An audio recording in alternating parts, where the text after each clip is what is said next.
বর্তমানে বাংলাদেশের সবচেয়ে জনপ্রিয় দুজন ক্রিকেটার হচ্ছেন তামিম ইকবাল এবং সাকিব আল হাসান। এবং আজকের এই ভিডিওতে আমরা এই দুজন ক্রিকেটার সম্পর্কে জানব এবং দেখব তাদের সম্পদের পরিমাণ কত, তারা কি ধরনের গাড়ি ব্যবহার করেন এবং একদম ছোট করে জানবো তারা কি করে ক্রিকেট এলেন। তো প্রথমে শুরু করা যাক আমাদের ড্যাশিং ওপেনার তামিম ইকবালকে দিয়ে। তার জন্ম 1989 সালে চট্টগ্রামের বিখ্যাত কাজীর দেওরীর খান পরিবারে। সেখান থেকে উঠে আসা তামিমের পথ চলাটা খুব সহজ ছিল বলে মনে করেন অনেকে। বাবা ইকবাল খান একাধারে খেলতেন ক্রিকেট ও ফুটবল। চাচা আকরাম খান ছিলেন জাতীয় দলের অধিনায়ক। বড় ভাই নাফিস ইকবালও খেলতেন জাতীয় দলে। কিন্তু তামিম তাদের কারো হাত ধরে ক্রিকেটে আসেননি। ক্যারিয়ারের শুরুর দিকে প্রিমিয়ার লিগের কোনো ক্লাব তামিমকে দলে নেয়নি। আর ওই সময় যে প্লেয়ার কোনো দলের সঙ্গে সাইনিং করতে পারতো না সে ওই বছর আর খেলতে পারতো না। এবং তখন তামিমের কাছে একটি ক্লাবের সাইনিং এর অফার আসে এবং তামিম আরো 5-6 জন খেলোয়াড়ের সঙ্গে একটি মাইক্রোতে করে সাইনিং করতে যান। তবে হঠাৎই ঢাকা ইস্টার্ন প্লাজার সামনে এসে তারা তামিমকে মাইক্রো থেকে নামিয়ে দেয় এবং তারা তামিমকে বলে বিসিবির কোনো কর্মকর্তার সঙ্গে যোগাযোগ করতে। আর তামিম তখন কান্নায় ভেঙে পড়ে। তবে পরে তখনকার তারকা ক্রিকেটার খালেদ মাহমুদ সুজনের মাধ্যমে তামিম ওল্ড ওয়েজ ক্লাবে খেলার সুযোগ পেয়ে যান আর সেখানে বাজিমাত করে ঢুকে যান জাতীয় দলে। এর পরের বাকি গল্প তো সবারই জানা।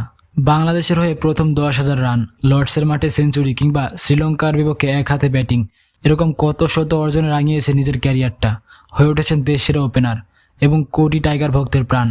এবার যদি তার সম্পদের ব্যাপারে কথা বলি, 2022 সালে হিসেব অনুযায়ী তামিম ইকবালের কাছে গাড়ি বাড়ি বাদ দিয়ে শুধু ক্যাশ $35 মিলিয়ন বা 326 কোটি টাকা রয়েছে। এবং সম্পদের দিক দিয়ে তিনি হচ্ছেন বাংলাদেশের দ্বিতীয় সর্বোচ্চ ধনী ক্রিকেটার। এবং তার ব্যবহারের গাড়িগুলো হচ্ছে Toyota royal Premio, Toyota royal crown, রয়েছে জাপানি ব্র্যান্ড লেক্সাসের এলেক্স গাড়িটি যার দাম আমাদের দেশের বাজারে প্রায় 1 কোটি টাকা। আর তামিম ইকবালের সবচেয়ে দামি গাড়িটি হচ্ছে BMW 5 সিরিজ, যেটির দাম 1,18,00,000 টাকা।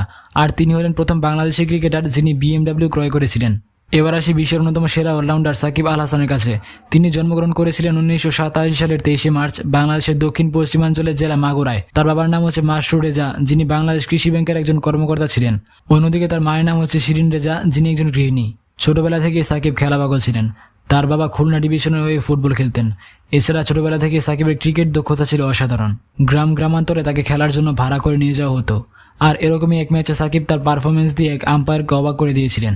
এরপর ওই আম্পায়ার সাকিবকে মাগুরা ক্রিকেট লিগের দল ইসলামপুর পাড়া ক্লাবের সঙ্গে অনুশীলন করার সুযোগ করে দেন এবং সাকিব সেখানে তার ভালো পারফরমেন্সের কারণে ওই দলে অন্তর্ভুক্ত হয়ে যান। এবং সাকিব 2004 সালে 17 বছর বয়সে জাতীয় লিগে খেলার জন্য খুলনা দলে নিজের নাম জমা দেন, যার ফলে বাংলাদেশ অনূর্ধ্ব-19 দলে তিনি খেলার সুযোগ পেয়ে যান এবং এই সুযোগ সাকিব বেশ ভালোভাবে কাজে লাগান। 2006 সালে ইংল্যান্ডের বিপক্ষে একটি টুর্নামেন্টে ম্যাচ জেতানো পারফরমেন্স করে আলোচনায় আসেন তিনি, যার ফলে তিনি নজরে পড়ে যান তৎকালীন প্রধান নির্বাচক ফারুক আহমেদের। এবং এর ফলস্বরূপ 2006 সালে জিম্বাবুয়ে সফরে সাকিব বাংলাদেশ জাতীয় দলে খেলার সুযোগ পেয়ে যান এবং এরপরে বাকি সবটা ইতিহাস। তো এবার যদি আমরা সাকিবের সম্পদের ব্যাপারে আলোচনা করি, 2022 সালে হিসেব অনুযায়ী সাকিবের কাছে $80 মিলিয়ন বা 760 কোটি টাকা রয়েছে এবং সম্পদের দিক দিয়ে তিনি বাংলাদেশের 1 নম্বর এবং বিশ্বের 7ম ধনী ক্রিকেটার।